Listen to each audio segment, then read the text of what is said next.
How you doing, YouTube? Matt Massa Beer Reviews. Twin Elephant up in this piece, son. Yeah, they're Humble Beginnings American Pale Ale, 5.6%. I love me Twin Elephant. They're one of my favorite breweries in Jersey. They're one of my favorite breweries in general. More often than not, I just like their tap room. I talk about it quite a bit. I'm probably going to put a little video together. By the time I post this, it'll probably already be posted. Come on, Crowler. Come on, hey, Crowlers. And I went there for the first time in a very long, probably close to 2 years because of the pandemic. They're not super far away from me. They're like 45 minutes isn't far. But I don't get out that way that often. There's some breweries I like to go to more than them. As far as driving goes, I mean, like I said, they're one of my favorite breweries as far as tap rooms go. There's like hair all over this goddamn thing.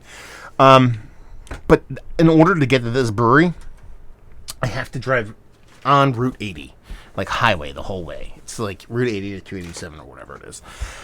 All the other breweries, it looks like an old school pale ale. We'll get that out of the way.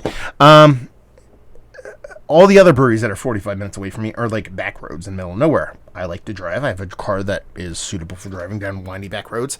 So I like going to those other places better because of the journey. This is just stuck in traffic, going down 80, that kind of thing. But when I get there, I go, oh, I remember why I like this place. Scratch that. I remember why I love this place. The beers are delicious. I had no hazies while I was there. I drank a lager, drank an alt beer, I drank an ESB. Banging in this. American Pale Ale. What is today's date? Today's the 18th. I went there yesterday, which was the 17th. This was Crowlered on the 16th. I'm cool with that. Beer-wise, like I said, looks like an old school pale. Not super turbid hazy. Kind of looks like, you know, your Midwestern kind of old school kind of pale ale. Index finger. Khaki-colored head. Let's get a nose. Citrus. Mostly citrus and like kind of almost like a West Coast kind of leaning citrus. Like in that way, it's like a little bit candied, but not overly sweet. There's not a big hop component to it as far as aggressive wise. But you can tell there's a decent hop kind of dosage to it. Soft kind of like crystal caramel malt kind of thing, but not over the top. Again, it's showing it's 5.6%. It's not over the top as far as sweet or bitter. Fine nose. Let's dive in. Cheers.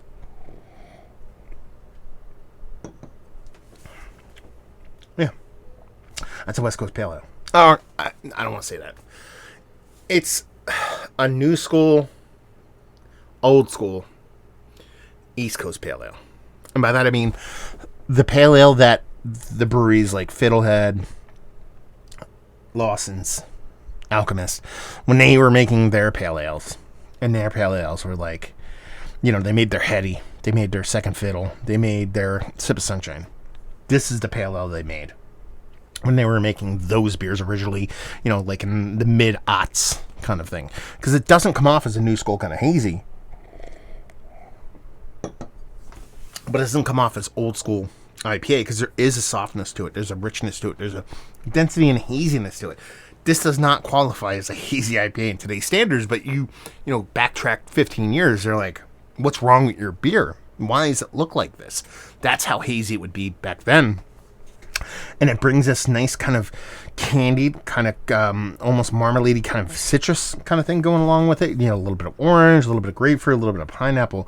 But there is this kind of bittering to it. It's not full on kind of like West Coast Onslaught Cascade resininess to it, but there is that component to it. So it's like almost like West Coast IPAs, like piney resininess, citrus funness. It's like flip that script a little bit in the smaller ABV, so you're getting that citrus jam, not jammy, but like sweetened kind of confectionery kind of marmalade kind of sweetness on the citrus end of things, and then you have that soft little kind of piney West Coast cascadey thing kind of floating around. So that nice little soft kind of mouthfeel to it. It drinks bigger than its 5.6. As far as its impact, as far as sweetness, it's not overly sweet. Bittering, it's not overly bittering, but it drinks more like 6 and change than it does 5 and change. I like this. I'm going to go, like, freak out over it. I'm like, oh my god, this is crazy. But, I'll tell you this. I reviewed a can, a proper can, not a crowler, of their, what was it, Quested? I will post that the same time I post this. And that was their West Coast it was a West Coast IPA that, but like, and I talked to the brewer while I was at actual at Twin Elephant, and he was telling me, he's like, it's like really hard for us to kind of define this beer, because this beer is very much like it's a New England base with West Coast kind of influence as far as hops go. I don't think this is the second running of that beer, because that beer is quite a bit lighter, and if anything, this beer would be lighter than that, but it has that kind of vibes going on with it. It's almost like a West Coast pale ale kind of hop schedule with the malts you would use on a West Coast IPA, because there is that, like I said, that kind of crystal kind of caramel malt kind of mixture here that's not too aggressive, but the New England style kind of treatment as far as water and as far as density, as far as haziness goes in this beer. I like that. I like that melange, that mixture. It seems like that's becoming more of a prominent thing, that kind of West Coast IPA with East Coast influence. I dig it. I like it. Like I said, not rewriting the record books here, not changing the face of beer. Just tasty AF. Yeah. Stuff I want to drink pints of. Let's put it that way. 5.6. Above session level, but typically when I drink beer at like a barbecue or a function or something that's like beer centric to a certain extent, I like to do, or not beer centric, but to where I have good beer, I like to do like this kind of, do a lager or like even smaller, like table beer, lager, something like this, IPA, and then go back and reverse that, or repeat that cycle over and over again, and like build up, start again, build up, start again. If you want to have several beers at a function, that's kind of how I like to go. And so if I'm coming off my lager, I don't want to have like a 7% hazy, but I want something of impact. That's where this beer lies perfectly.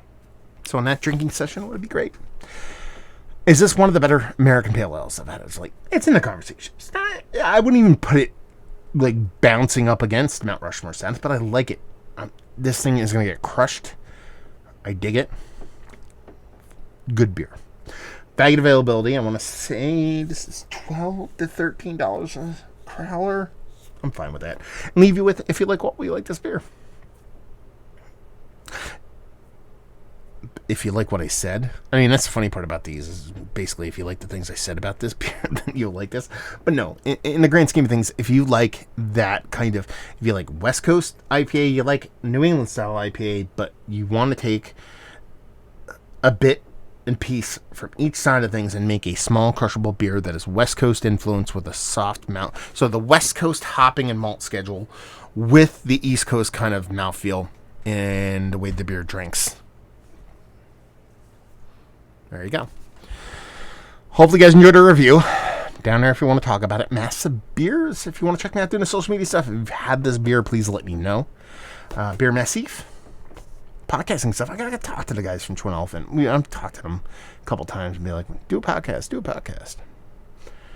We're gonna do it eventually. Hopefully you guys enjoyed the review. Hopefully enjoying a little low ABV crushers right now. Hopefully see you next time. Cheers.